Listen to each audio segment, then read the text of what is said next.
What's up, friend?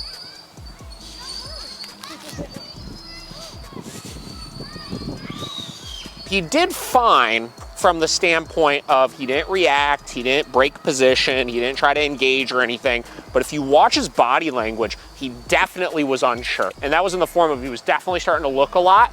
And you'll notice his tail went from before it was like down, not tucked, but like just in a calmer, more neutral position, to it went straight up. Now, we don't get super crazy with body language and you have to know all the ins and outs of it. But anytime I notice a direct change in body language when passing other dogs, it's always a sign that you're not quite done yet. So a lot of people will look at that and they'd be like, boom, leash reactivity is gone. You're good. There's no types of issues or anything like that that you have to be concerned about anymore. But what I saw a dog that was really trying to keep his cool together, but wanted to still react in his mind. And you'll actually notice that tail carriage stayed high post-dog until right there when he finally committed to making the mistake. He got a correction for it. Tail carriage is back down to a neutral position now at this point. And getting back to, you're not totally out of the woods yet. Just because the dog physically did not react yet, we want to see him get into an emotional state of mind where when passing other dogs, we don't see big spikes in arousal or interest or engagement or any of those types of things, and they stay consistent and don't even see that dog as a threat then at that point. So that lets me know that one place we need to work on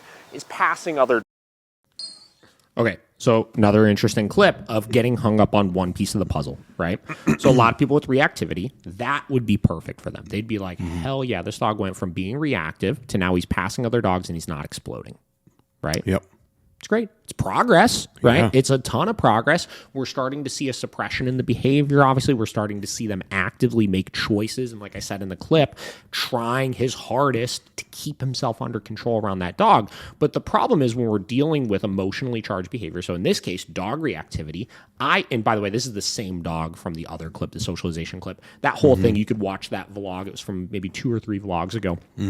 It was from that dog came in for a 1-week reboot board and train. Okay. And that was day 1. He just got dropped off. Let's assess overall where the issues are. You know what I mean? So, again, he did well, but emotionally, you could tell he wasn't past the issue yet.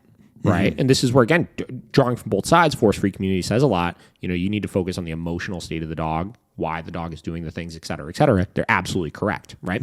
So the suppression can be very important for helping get things to a manageable place like that. But now what we need is more repetitions of him passing other dogs so that we don't see any change in his behavior as we go by. Right. I want him to pass other dogs and not think, oh my God, I really need to keep myself under control right now because I used to react in these situations and I know I'm not allowed to anymore, but blah, blah, blah. I need to see him go from, all right, I'm walking. Okay, there's the dog there. I got to keep myself under control to I'm walking. Yep, there's a dog there. I'm still just walking. Yeah. Right?